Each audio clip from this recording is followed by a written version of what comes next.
Welcome to day 3 of the challenge, where I will be giving you the facts about fat. So, is fat good for you? Is fat bad for you?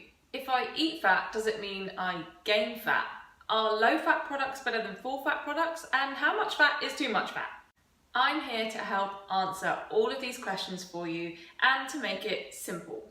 So no, you won't gain fat just by eating fat. If you're consuming too many calories from any type of nutrient, be it carbs, fats or protein, your body will store that extra energy as fat for later use. So it doesn't really matter where you're getting the extra energy from. Saying that, your body gets more energy per gram from fat than it does compared to carbs or protein.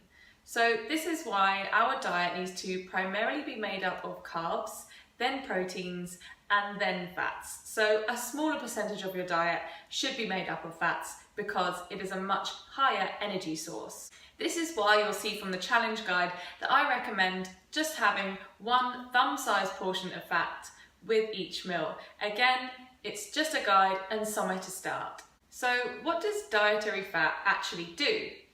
Fat helps to balance and create our hormones. Fat forms our brains and our nervous system, and fats actually help the nutrients and the vitamins from the other foods that we eat to be absorbed more effectively. Fat is what actually makes food taste better, and it's what leaves you feeling satisfied after a meal. Dietary fat actually releases a satiety hormone, meaning you will feel more satisfied after a meal and less likely to want to snack and go back for more.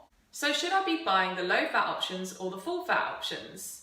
Now, one thing to look out for on low fat products is the sugar content.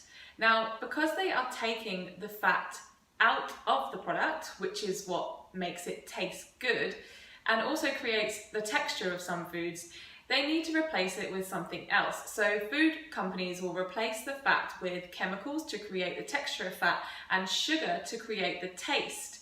Now, is your body going to benefit more from naturally occurring fats that are going to do all of those good things in your body, or from some added sugar, or from chemicals? Now, the added sugar, in the end, if you don't use it, will be stored as fat. So it's something to take into account and something to check.